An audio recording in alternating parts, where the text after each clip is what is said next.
Warning: our YouTube channel and its videos may contain scenes, language, and content that may not be appropriate for all audiences.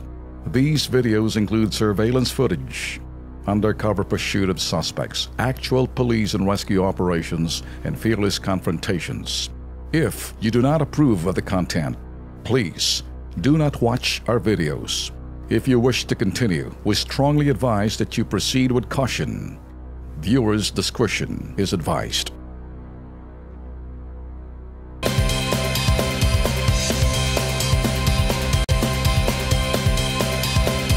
Kasama po natin ngayon si Alan Inot. Siya po'y 41 anyos at 5 taon na po siyang truck driver. Inirereklamo po niya ang kanya pong kumpanyang pinapasukan. Ito po yung Topway Hauling Services Corporation na matatagpuan po yan sa National Road, Barangay Muzon, San Jose del Monte, Bulacan.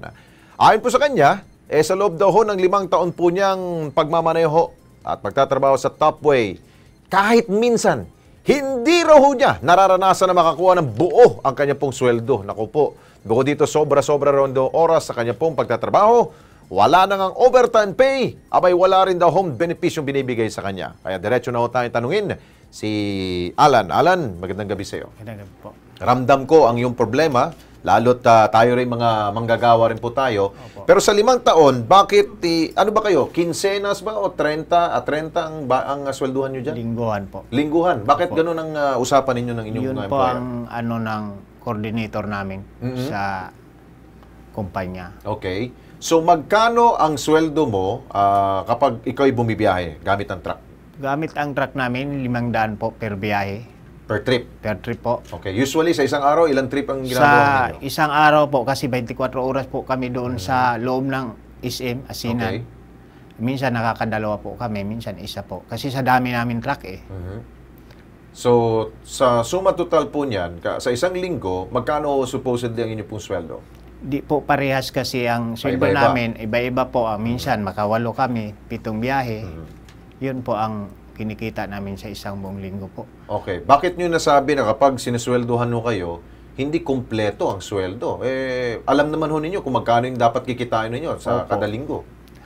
Kasi po, ang sa amin po, yung pagsahod namin, alam namin po yung biyahe namin, kung ilan ang biyahe. Oo. Pati may siguro may time in kayo doon. Oo. May ano kami, ang ano ko lang sa kanila, yung papel binibigay sa amin po, puro bura-bura. Sabi ko, dapat ang ibigay sa amin yung ano, nakapislip yan, nakalagay sa ano.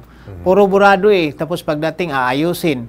Pag nagreklamo kami, sabi, saka na lang yun, aayusin natin next week. Isama na natin sa sahod niyo ulit. Ganun pa rin po eh. Kulang pa rin eh. Oo. So, ibig sabihin, sa 5 taon pong pagtatrabaho dyan sa Topway, ganun lagi, kulang ang sweldo nyo, Kulang tapos sasabihin na aayusin yan sa susunod na linggo. Opo. Pero kulang pa rin. Kulang pa rin po eh. So, halos sa suma total ho ninyo, mga magkano hong kulang na pwede ho ninyong sisingilin dito sa Topway? Minsan 1,000, 500, minsan 1,500. Kaya lang malaki na po eh. Oo. Malaki. Sabihin sa amin nga, sa susunod na lang isama namin.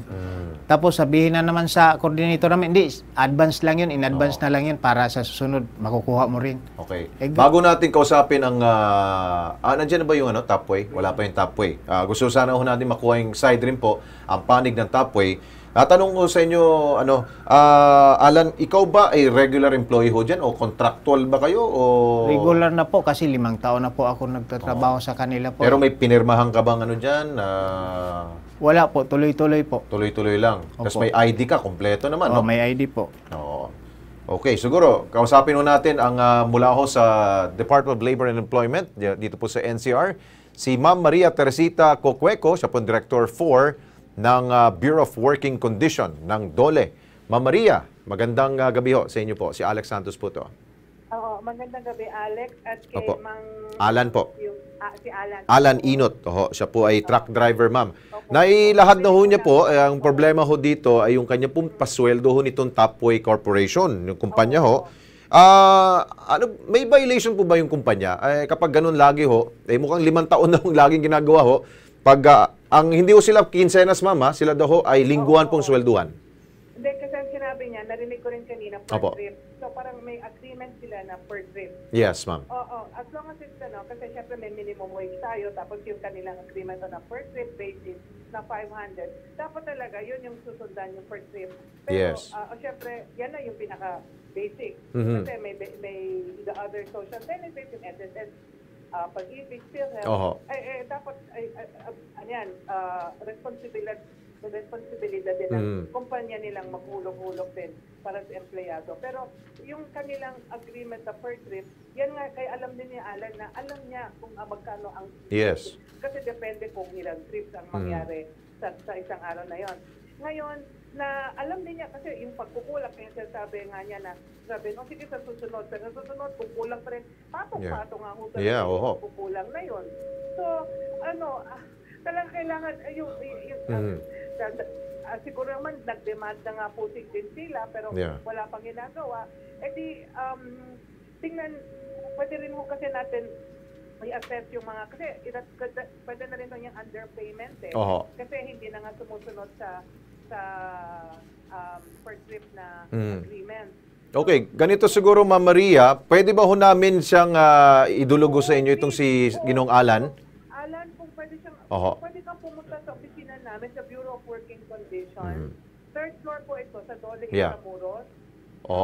Pati siguro, Ma'am Maria, patawag na rin po natin itong Tapoy para magkaharap-harapan po sila doon. Sige. Hindi. Kaya muna. Si Alan muna ho. Hindi naman yan. Si Alan muna. Okay. Pagkukuha namin lahat. Tapos, kung pagkakaharap na ho kasi, ang regional office, pero from our end, gusto lang ho namin makuha lahat ng mga sinasabi ni Alan para makumpleto namin.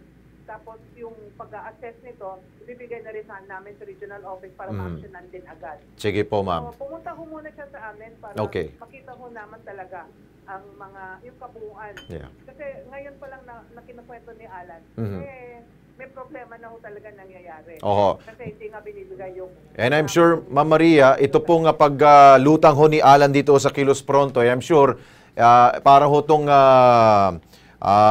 siya po'y panimula dahil marami pala daw rin po siya kasama na ganun rin pong problema, ma'am. Oo, sige. Para ma-assess na rin yung kumpanya yon kasi kasama rin ho ito sa yung tinatawag na yung assessment ng company on the labor standards. Opo. Nandun yung wages, yung hours of work. So, titignan mo lahat yan. Pero, i-refer ho natin sa regional office. Pero, ina-action natin sa agad yan. Kunin lang ho namin kay Alan Yung detalye. Okay. Opo. Ma'am Maria, thank you so much po for your time dito po sa Kilos Pronto. Salamat po, ma'am. Okay. Alan, ganito na lang gawin natin. Sasamahan ka ng Kilos Pronto para maibigay mo, mailahad mo sa Dole yung mga detalye para time yun, silang gagawa ng action. Tatawagin nila yung Tapoy. Okay? Sa ano man pong lugar po yun sa... Kami nang bahala. Opo. Basta sumabay ka lang sa team namin. Okay? Opo. Thank you, Alan. Kailan po yun? Bukas, oy. Bukas. Upo ka lang. relax. May tatanong ka pa. Para may naalaala ko nung dati. baka, sige na, hirit mo pa. Wala na. Meron pa. Hindi pa niya alam kasi kung saan yung NCR office. Kami nang bahala. Sasama Sasama ka lang. Okay? Basta dalhin mo lang yung mga papeles mo. Okay? Thank you, Alan.